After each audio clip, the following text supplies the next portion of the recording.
ఎన్నికల కౌంటింగ్ సమీపిస్తున్న తరుణంలో ఉద్యోగులందరూ జాగ్రత్తగా ఉండాలని Gopalapuram unit APJAC chairman Jodala Venkat అన్నారు. ఈ సందర్భంగా సోమవారం ఆయన మాట్లాడారు. ఎన్నికల విధుల్లో పాల్గొన్న ఉద్యోగస్తులను విధుల్లో నుండి తొలగించడం అన్యాయమని అన్నారు. అలాగే పోలింగ్ బూత్లలో ఉన్న ప్రజాప్రతినిధులకు బెయిల్ రావడం పట్ల ఆయన ఆగ్రహం వ్యక్తం చేశారు. కావున ఉద్యోగులు ఫలితాలు వచ్చే వరకు జాగ్రత్తగా ఉండాలన్నారు. ఉద్యోగస్తులందరికీ మరి తస్మాత్ జాగ్రత్త అని చెప్పాల్సిన పరిస్థితి ఈ రోజు నాకు కనబడుతుందండి. నేను జోడాల వెంకటేశ్వరరావు ఏపీజేఏసీ చైర్మన్ గోపాలపురం తాలూకా యూనిట్ అండి.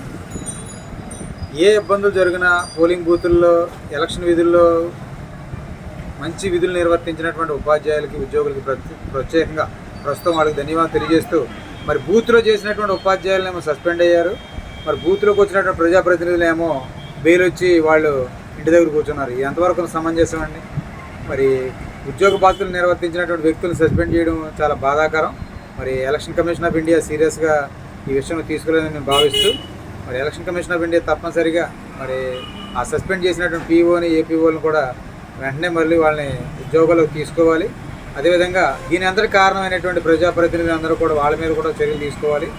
మరి కోర్టుల తర్వాత అత్యున్నత స్థాయిలో ఉన్నటువంటి ఎలక్షన్ కమిషనే ఇలా చేసిందంటే చాలా బాధాకరం. అదేవిధంగా ఉద్యోగస్తులందరూ కూడా మరి ఈ రోజు నుంచి వచ్చే వారం వరకు కూడా చాలా జాగ్రత్తగా మాట్లాడండి.